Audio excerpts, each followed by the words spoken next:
Greetings once again, this is Hairy Nick, back at the Quarantine Cup for the Hairy Nick Discord. Back in round 2 again, we are now looking at Justin versus PsychJ7. Let's take a look at the list while the players set up. On Justin's side of the table, we have Ember with Fanatical and Advanced Optics, Lieutenant Lahuz with Fire Control System Fanatical and Special Forces Gunner, and Kylo with Hate and Advanced Optics. All pretty solid First Order ace kind of stuff. Over on the Rebellion, we have Wedge with Crackshot, Thane Kyrell with Crackshot, Braylon Stram with Marksmanship, Jamming Beam, Auto Blasters, and the new B-Wing S-Foils as well, and Jake Farrell with Crackshot. And I'll be back once we start revealing dials. Alright, dials are set. Let's go into round 1.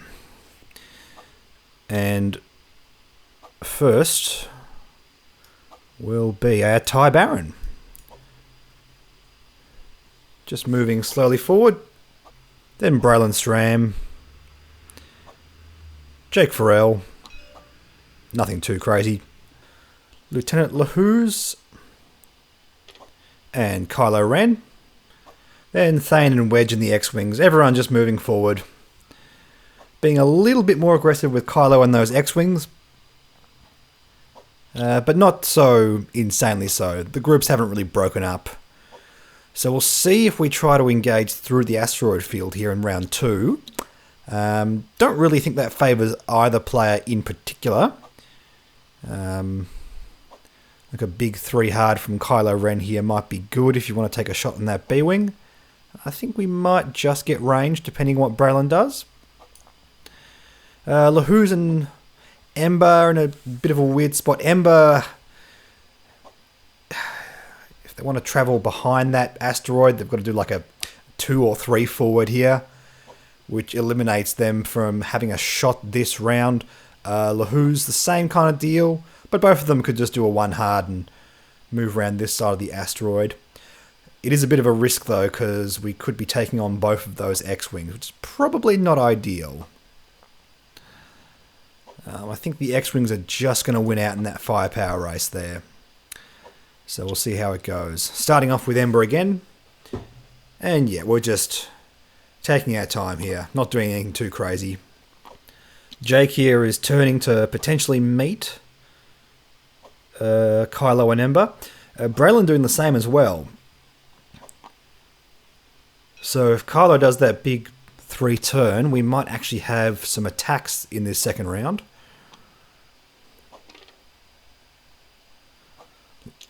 Lahuz continuing to slow roll. But what's Kylo going to do? This is the big one. Okay, we have what? That's a 2 bank? No, a 3 bank. So we're not quite going to shoot. It's close. It's close. It's possible. But this might work out quite nicely for Justin here.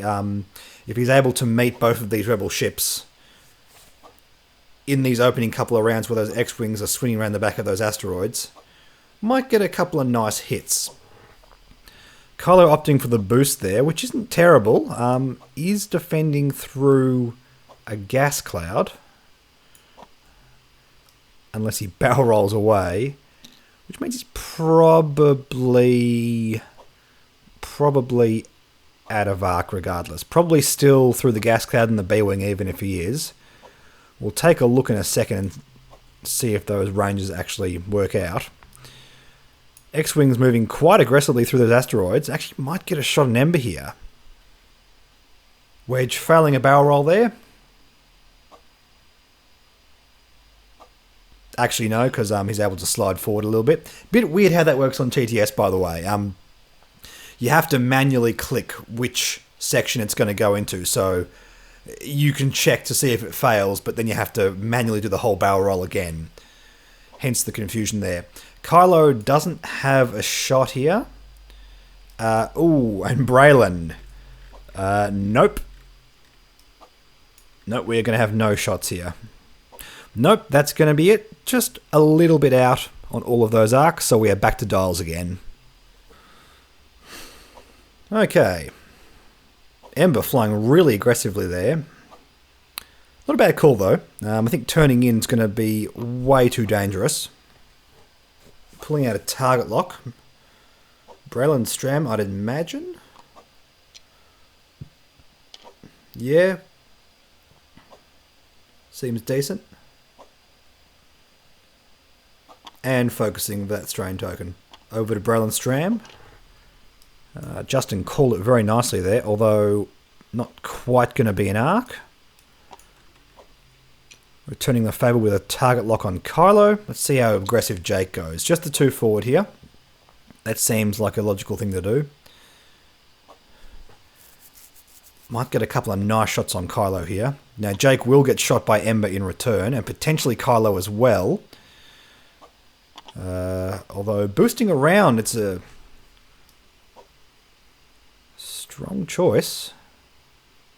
Okay. Very aggressive. So probably not going to be able to shoot Kylo, but probably not getting shot in return as well. Checking for range 1 on Braylon Stram here for the free focus. And that is out. That is out for days. Well, millimeters anyway. Let's not get too carried away. Okay, moving over to Lahuz and Kylo. Lahuz, wow, some ships are going to blow up this round. Taking a target lock on Jake, I'd imagine, at this stage. That's where we know we're going to get our shots. I don't think Kylo can realistically get close enough. Nah, he's bumped. But he will get a shot on Braylon Stram, which seems okay, to be honest. Only getting return fire in the form of Braylon Stram. Might be alright. Might survive. Spend his force on attack and use hate to recharge those force tokens. Seems okay. Let's see. Thane and Wedge. Thane is... Man, some ships are going to blow up this round. So we're target locking Ember there. Ember having now 2 guns on it. I don't think Wedge has quite got that shot. Oh, it's very close actually. He actually might. He might just target lock Ember anyway. Even if it doesn't have the shot this round. There's a very high chance he will the next round. Nope, going for Kylo. Going for the shot he knows he has. Okay. Makes perfect sense. And indeed, Wedge has actually hit Ember if he wants the shot. He's going for the range 3 shot on Kylo. Oh, actually, no. Huh. Nubs don't count there. I don't know. Anyway, range 3, Kylo, debris cloud, blah, blah, blah, all that kind of stuff. 2 focuses. Got a range 3 shot on Jake. Unfortunately, his target lock is... Oh, no, it is there. No, Ember's. Ember's the one that's not going to work. Let's take a look. Taking a 3 dice primary at the front, thanks to that gunner card.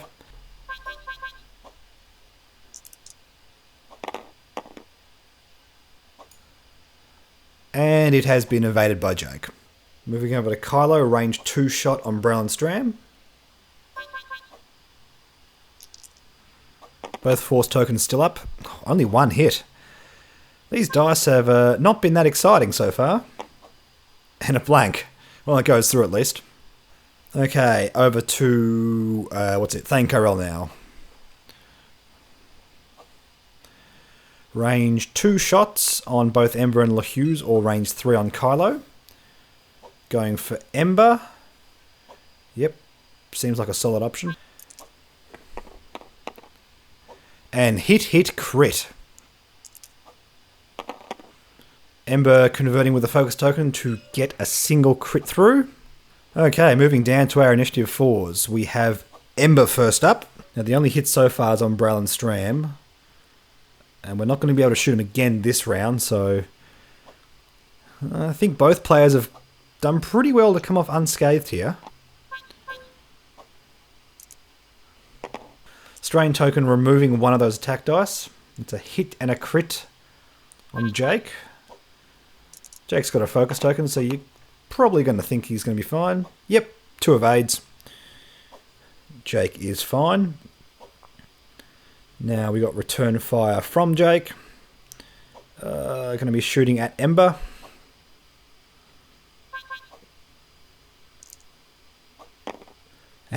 2 blanks. Oh man, these dice. And we got a range 2 shot at Kylo from Braylon's Dram. Braylon rolling. Oh, hit, crit. That little blank dice just turned over at the last second. Let's see. Kylo still with force tokens. And, ooh, dear. Probably spending a force, I imagine, to get 1 evade. Taking 2 shields. Yep, that's the shields down on Kylo.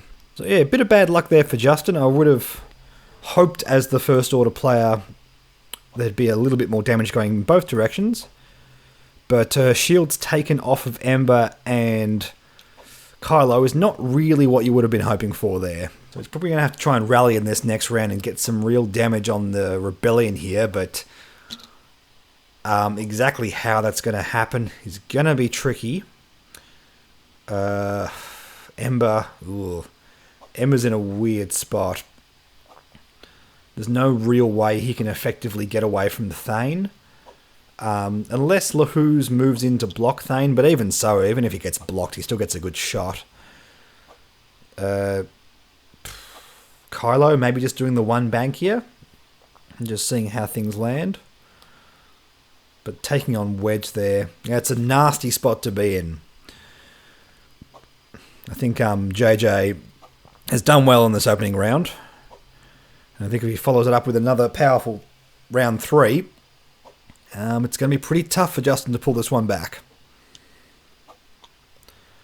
Alright, Ember is indeed doing that S-loop.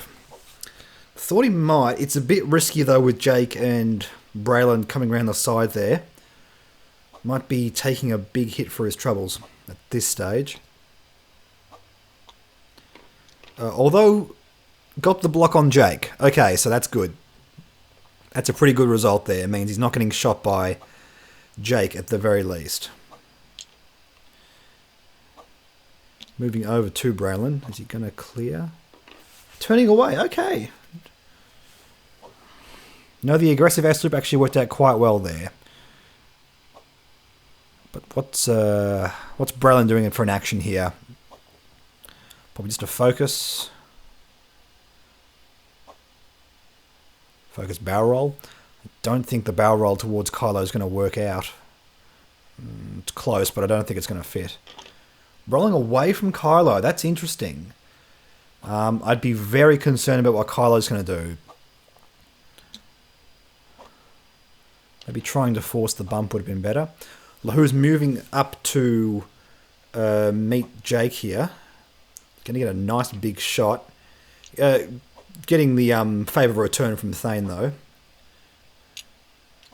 Rotating the arc backwards. I don't think Thane's going to move in. I imagine Thane's just doing like a 2 or 3 forward here. Thane just moving forward. He's not going to get caught in that arc. See how that goes. Kylo flying very aggressively there, so missing that shot on the B-wing. But depending on how aggressive Wedge goes, it means he may have eliminated that shot as well.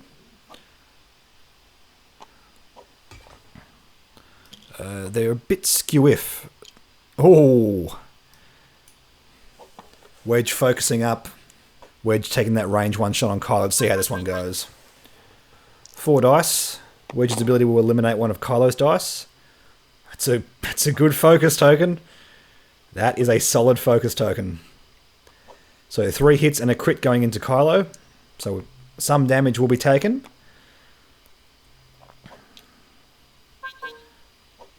2 dice in return. His force tokens are back up. We have 1 single evade.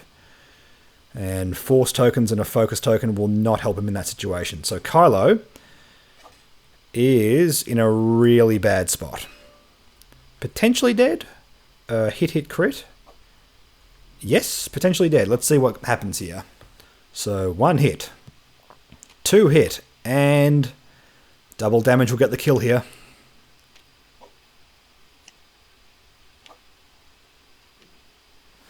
Wounded pilot. Wounded pilot. Oh, I apologise. I just realised Wedge has crack shots, so he actually eliminated that last. Oh. There you go, people. It's now canon. Wedge killed Kylo.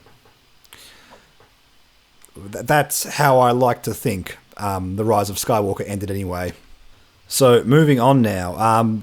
Unfortunately, Wedge being a higher initiative means Kylo does not get to return fire. Let's see. We have LaHue's going into Jake. 2 hits. And rerolling blank into blank is not what you really want when you're behind. 2 blanks and a focus is pretty good. Okay, we got shields down. That's something. That's something. Let's see. We're going to have Thane returning fire. No shot there. Going to get that range 1 shot on LaHue's. Quite comfortably. Or it might take the shot on Ember. Ember does have the shields gone. Yep, going for Ember.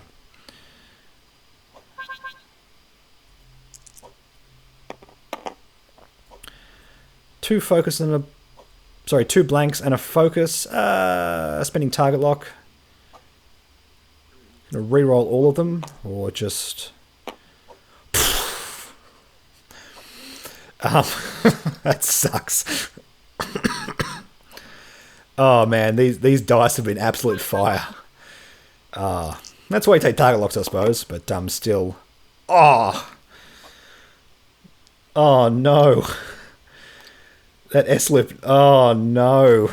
That is an absolute disaster for Justin. And a range 1 shot into LaHue's just to back it all up. Let's see how fire these dice can be this time. Hitting a crit and a focus. Okay, that's not so bad. So that can only go into the shield regardless. That's fine. That's fine. That's some better dice for Justin. But so I was saying if PsychJ7 had a good follow-up round, I think he'd probably be in a pretty commanding position in this game. As it turns out, that round was ridiculous. And yep, rip Kylo. Okay, into the next round now. No more Ember, so we are starting off with Jake, who is turning away. Potentially to meet the S-loop coming from LaHue's. We'll see if that works out. Probably just covering all his bases there. Still gets the bump. Seems pretty solid. Are we going to get a shot here from Braylon Stram as a result? No, we're not. Wow. Yep. JJ called that. And that's not a good spot. Taking the target lock. If Wedge is doing this 3 hard here, or 2 hard, that's a 3 hard. Going for a focus. Oh boy. It might be over in 4 rounds. He's got the range 1 shot and everything. Oh man, that is gross. That is gross. By the way, I do think PsychJ7 actually played this quite well. I'm not just saying it's the luck of the dice. I rarely do say that. He played to this scenario and it worked out for him. And sometimes it's what you got to do in X-Wing. Wedge delivering 2 hits onto LaHue's, rolling 1 dice. That's 2 hits going in. Shielded down. 4 health remaining, so Thane could take this. LaHue's will be shooting first, though. What's he going to do? Got range 1 on Wedge, or 2. You got to go for Wedge. Just go for the biggest cash cow. Try and get some points back. 1 hit and 1 crit going into Wedge. And focus. So Wedge is taking some damage. It's nowhere near... Well, it is. It's halfway off being half points, but I don't think that's going to really matter at this stage. Let's see. Thane's going to return fire. Range 1. As you do. Rolling 4 dice into LaHue's. Focus, hit, focus. Going to reroll those focus results. Yep, here we go. And turning it into 3 hits. A solid target lock roll. LaHue's Hanging in there. Hanging in there. Just one hit. If Justin's really unlucky here, this could be it. Just going to re-roll those focus results. One hit. Okay. Going to roll an evade here. No. No, because, those dice. Those dice have been horrible to Justin. LaHue's down to 2 hull. So, all things considered, what can Justin hope to do here in terms of points? 1 more point of damage on Wedge gives him MOV there. Already got MOV on Jake. Yes. The real dangerous thing is if he just gets shot by Wedge and taken off the board, it doesn't matter what he tries to do. He can't return fire. So, that's really rough. Sometimes when you're playing X-Wing, everything just sucks. Turning that way with Jake, I actually would have gone the other way to try and avoid getting shot, but I just want to get guns on that TIE SF. I guess it makes sense. Oh, a barrel roll, okay. And then if Wedge does a 1 forward, you can force the block. I don't think that 3 bank quite clears it. Barrel roll, netting Wedge a free focus. Oh, that is gross. So if Wedge does a 1 forward and moves into that block, he still gets to fire at range 1 with a focus token. And it just goes to show, like, sometimes forcing your own bumps is actually a really powerful thing to do. Jake also taking a boost. Oh, hang on. No, Jake doesn't have a rear arc. I'm thinking of the resistance ships. Was just commentating on a resistance game before, so got a bit confused there. Braylon moving in for the bump. Oh, no. That's not good. Although, it's interesting. If Jake hadn't boosted there, LaHue's would have bumped. Mind you, it also pushed Braylon back a bit, so make sure Braylon gets the shot. So LaHue's has got to survive this Wedge shot. Yeah, Wedge is doing a K-turn. Yikes. I don't think he even gets the double shot with his gunner either. So I don't think that's really worked out well for LaHue's there. I mean, this whole game hasn't worked out well for Justin, but, you know. You got to keep playing to your outs regardless. That is a focus. It's going to result in 2 hits. And I believe that will be the game. Unless there's a thing I've missed here. Nope, there is not. Justin is taking damage. And that will be the game. Very, very bad luck to Justin. And again, I'm saying it's not just entirely luck here. I think it was well played by JJ. Really playing to those situations that allowed for those kind of things. Sometimes just mushing 2 lists together. The list of 3 ships versus the list of 4 ships. The list of 4 ships have more guns, and sometimes that's just how you win X-Wing games. But a pretty resounding win here for JJ. Justin has MOV just on Jake Farrell. Pretty resounding win. Pretty bad loss here for Justin, unfortunately. It doesn't look like he's going to be able to win this tournament now. Going into round 3, we are going to have 3 players on 2 wins each. I'll make sure to cover all of the games with the players who are on 2 wins so we can see the winning match in this. In the meantime, don't forget to like and subscribe. Like me on Facebook, follow me on Twitter and Reddit. Also, if you want to be part of any of these kind of tournaments we're going to be doing during isolation, you can join the Patreon as well. The $5 tier gets you access to the Patreon Discord, so you can join in this kind of stuff. We'll be wrapping up this tournament probably in the next week or so. Everything's moving along quite nicely. I'm very happy with the way this is going. So we'll be doing another one of these tournaments very soon. Probably doing a hyperspace tournament, something like that. In the meantime, I'll catch you all in the next video.